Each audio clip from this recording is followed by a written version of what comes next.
ఒక విప్లవ స్ఫూర్తితో అడుగుపెట్టాను. నేను నా సమాజం కోసం నిలబడాలి, నా దేశం కోసం నిలబడాలని ఆ కమిట్మెంట్.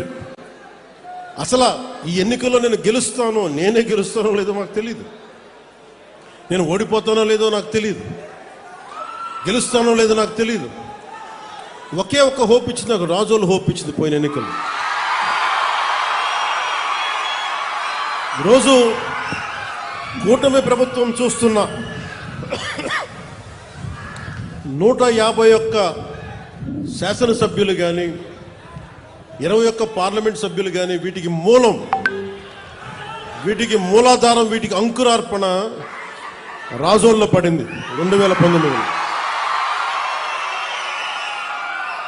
ఒక చిన్న దీపం మిగతా దీపాలను ఎలా వెలిగిస్తుందో, ఒక కొవ్వొత్తిని వెలిగించి ఎలాగ మిగతా 5 కొవ్వొత్తులు మనం ఎలా వెలిగించాము, 5 దీపాలు మనం ఎలా వెలిగించాము ఒత్తుల్ని, అలాగా నాకు 2019లో మీరు వెలిగించినది చిన్నపాటి ఆశ,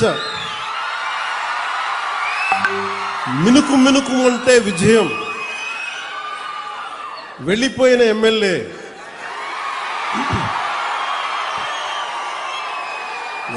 వెళ్ళిపోయినా ప్రజలు వెళ్ళా, నా అన్నదమ్ములు వెళ్ళా, నా మాడపడుచులు వెళ్ళా, మా అక్క చెల్లెలు వెళ్ళా, మమ్మల్ని నిరంతరం చిరంజీవిగా ఉండని ఆశీర్వదించే పెద్దలు వదలనా. మీరు ఇచ్చిన ఆ చిన్నపాటి ఆశ ఈ రోజున కూటమి ప్రభుత్వానికి ఎంత బలమైందంటే, అది నాకు బలమైంది, నేను కూటమికి బలమైంది. అది మీరిచ్చింది.